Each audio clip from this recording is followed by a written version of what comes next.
The topic, shifts in the trade agenda, what will be the consequences for developing nations. Before we go on, let me just take a short poll about yesterday's session, so we can continue the fun we had yesterday. You all heard Pascal Lamy's comments about the Doha round, that things were looking a little better. He still believes it can be done.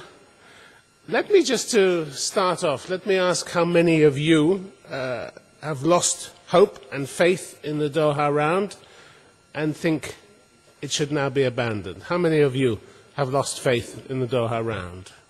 In my opinion, it was given the largest deadline. I mean the most unrealistic deadline in the history of trade rounds. Given its scope, given the difficult issues that were included in this round, it was at the same time given the shortest deadline for completion. You may know that one of the difficult issues in this round is agriculture. Agriculture is supposed to be liberalized, and we know that's a thorny issue that was carried over from the Uruguay round. Add to that, we now have that there has to be a development round. Given the complexity of development, the diversity and opposing interests of the parties in the round and how they view development, I regard that this round was given the most unrealistic deadline in the history of multilateral negotiations. If these issues were really to be negotiated fully and agreed upon, my opinion is that this round will give a chance, a fair chance, for the developing and least developed countries to be more effectively integrated into the multilateral trading system. We do agree that liberal trade is good, but I think we should also need to look at the part of the developing and least developed countries, that they need to do things like putting up infrastructure, maintaining appropriate political and economic governance, supporting and promoting entrepreneurs and private sector. And we think with the DDA coming to a successful conclusion and our countries doing that part, I believe that a successful Doha round would be of maximum benefit to these countries. You say that the deadline is unrealistic for Doha. What would be a more realistic deadline for you? I see that Uruguay round, which had less scope, lasted about 6.5 years. And they skipped over the issue of agriculture and pushed it to this round. So, and then they put in the issues I have outlined. I think this one could really have been given something like 8 years. It's one of the arguments the Europeans use to defend and justify the subsidies the EU gives to its rural producers. They call them gardens of nature. Okay, what I see from my train is indeed a garden. There's no covered, but anyhow a garden. Pleasant, inducing peace of mind, and whatever comes to your mind when thinking of a garden. But there is the other and ugly face of the European gardens. Small producers in Brazil or in most of the developing world simply cannot compete with the EU and US Treasury and their huge subsidies to rural producers, be them or not gardeners of nature. But it's important to mention from the Brazilian point of view that eliminating or reducing trade barriers, not only tariffs but other non-tariff barriers to trade on agricultural products is the best chance Brazil has to increase its exports immediately. But agriculture is, at least for Brazil, the agenda of the past, the unsolved agenda of the 20th century. The future shift in the trade agenda, the agenda for the first part of the 21st century, concerns not only trade but also environment. And in that respect, there are clear more questions than answers, at least from my side. Let me begin by what Brazilian President Lula admits to be his obsession: ethanol, or more comprehensively, biofuels.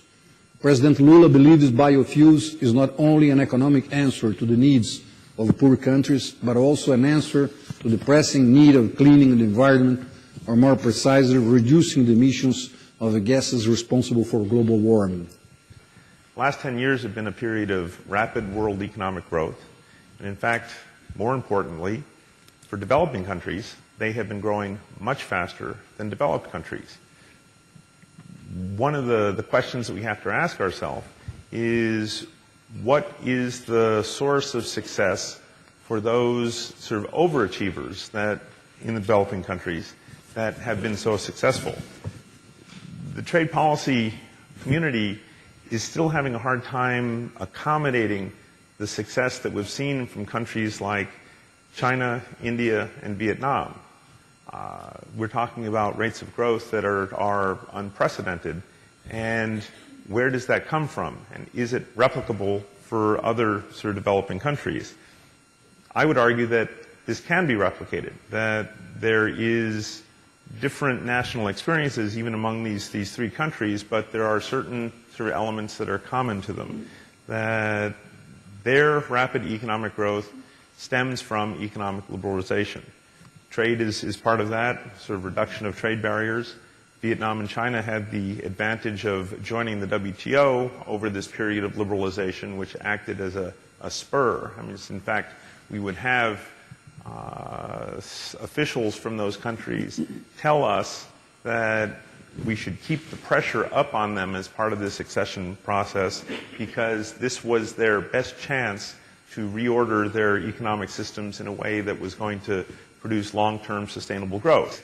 There's a theory that developing countries sort of need sort of the maximum flexibility in order to be able to adopt policies that promote sort of their development. The problem is that policy space, in my view, is something that's misguided and pernicious.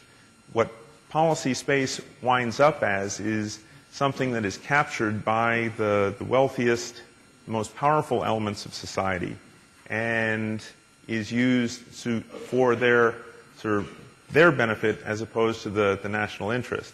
And the United States is cited sort of often in this policy space debate as a successful example of the use of policy space.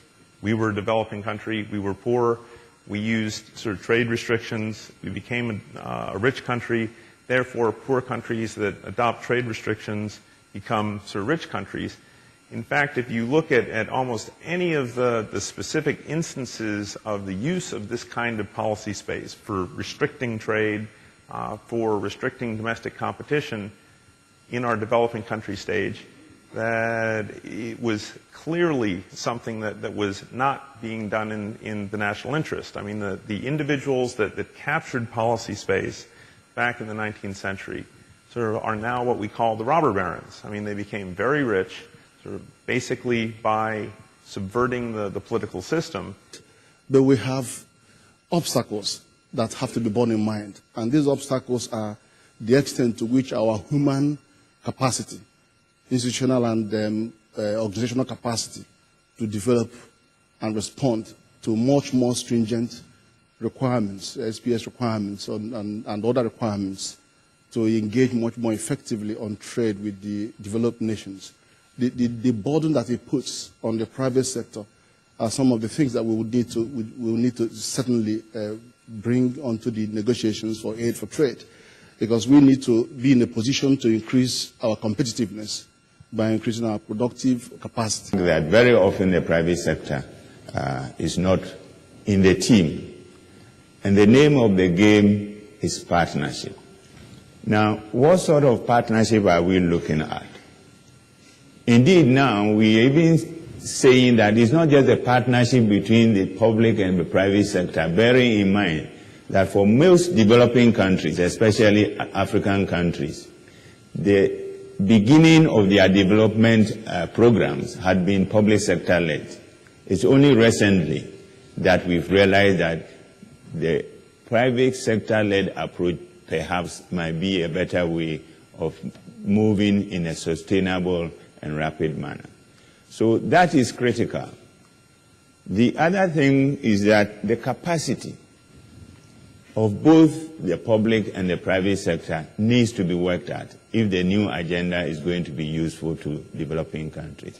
Very often, again, is the public sector capacity that has been developed and enhanced. And even there, I have a problem with capacity that is developed but not utilized effectively.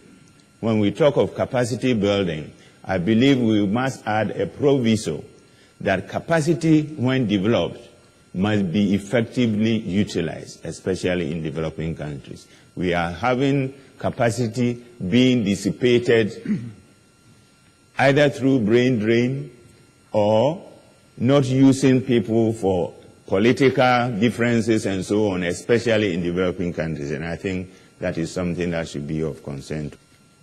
The bilateral and regional agreements that we seem to be replacing the multinational arrangements seems to be in the interest of the developing countries. With the entry of China into the equation, we notice that a lot of the other partners are a little anxious.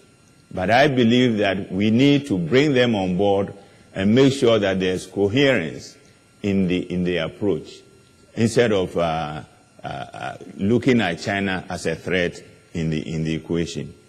Africa, especially as part of the developing nations, need to move away from commodity trading back into manufactured goods. And this should also be at the back of our negotiators as we go into the next round.